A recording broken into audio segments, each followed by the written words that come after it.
বন্ধুরা, এই যে নতুন একটা রেসিপি নিয়ে এসেছি, কাবজি ভোগ।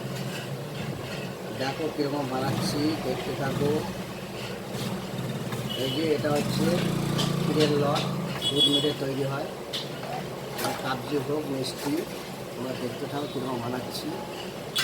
এই যে বন্ধুরা, এটা দিচ্ছি কেশর পাপড়ি, এরপরে জাবরা রং শেখাবো। এটা কেশর পাপড়ি দিলাম, তোমরা দেখতে থাকো।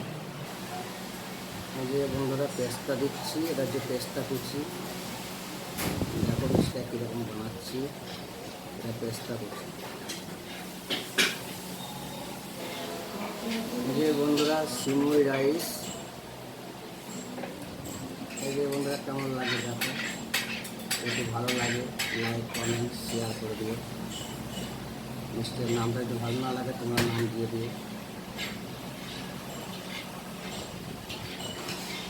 আবার দেখা হবে বন্ধুরা পরের ভিডিওতে।